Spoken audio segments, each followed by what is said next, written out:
Today, an interesting subject. Does religion supersedes democracy? It is a little bit controversial, but again, does religion supersedes democracy? The answer is yes, absolutely, definitively yes. Was it difficult to arrive at this conclusion? Not at all. It was very simple. In the USA, since the very beginning, freedom of religion was considered so important that it was written in the First Amendment of the Bill of Rights in the US Constitution. It was also written in so that there was no misunderstanding regarding the total separation of the great powers of the state from the lesser powers of religion. And here I quote the First Amendment. Congress shall make no law respecting an establishment of religion or prohibiting the free exercise thereof. The message is simple and clear. Whatever your religion is, you will have total freedom to exercise it. In addition, it is forbidden for the government to help or hinder any religion. In the USA, the First Amendment combines freedom of religion and freedom of speech.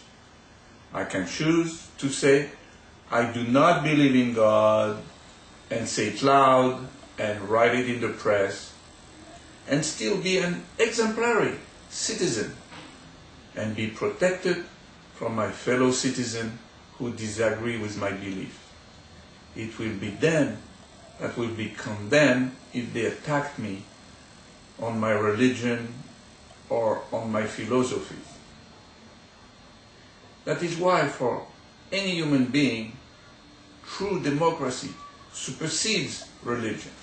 Without true democracy, you cannot practice the religion of your choice or choose not to engage in the practice of religion at all. It seems such a simple and important ideal of democracy. But President Bush rejected the wisdom of the Founding Fathers, tore apart the First Amendment, and decided that it was his prerogative to create an agency to politicize religion in the USA. When the USA needed less politicized religion, President Bush created more politicized religion. He officially rejected the Constitution to embed religion in the USA government, an action unseen and unheard of since before the US Revolution. He created this crime against the Constitution when he formed the Office of Faith-Based Initiative right in the White House. The 9/11 terrorist attack revived wars of religion and made millions of Americans aware that part of the world was living in the 12th century. And for these people, politicized religion was a way of life.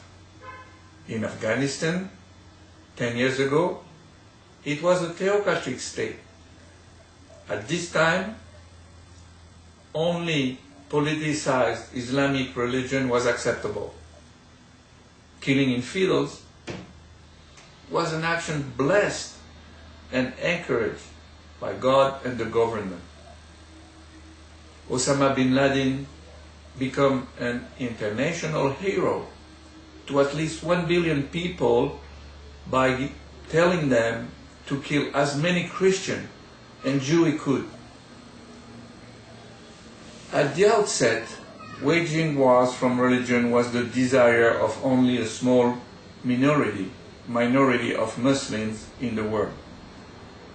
But President Bush's war on Iraq, the second Iraqi war, created a holy cause for militants to kill infidels. Then the war and initial failure of the Americans were put on display on TV all over the world and became a gigantic, powerful tool to recruit millions of fanatic Muslims hating American. And President Bush's presidency should be defined by the renewal of religious war, the creation in the USA of politicized religion, and the tearing apart of the First Amendment. After the 9/11 terrorist attack, anybody or any leader with knowledge of history at the head of the USA should have spoken in this fashion, in complete opposition of President Bush's discourses. And they should have said, in the face of politicized religion exemplified by the attack of fundamentalist Muslims, terrorists who murdered 3,000 innocent people, let us not engage in a war based on religion, but instead reinforce what has been our strength since the founding father wrote the First Amendment of the US Constitution: freedom of religion. We must steadfastly continue our commitment to freedom of religion, and most importantly, the separation of church and state. Let us affirm that politicized religion will never find one supporter in our government, and that the separation of church and state is engraved forever in our heart and engraved in the fundamental structure of our government. He should have added the following statement, which should define the politics of democratic countries towards theocratic countries. The world needs less politicized religion and more separation of church and state.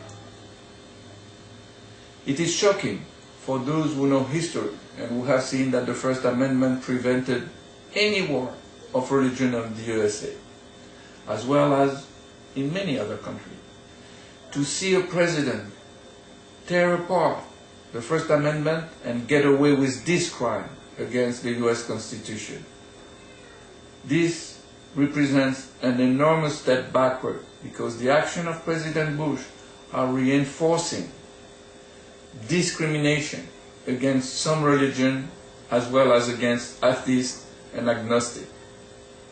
These practices were eradicated in 1791 by the Bill of Rights, which was made part of the US Constitution, and unfortunately, very unfortunately, were reinstated by President Bush in his form of government, which is a lot closer to a dictatorship than to the democracy of the Founding Fathers. Thank you.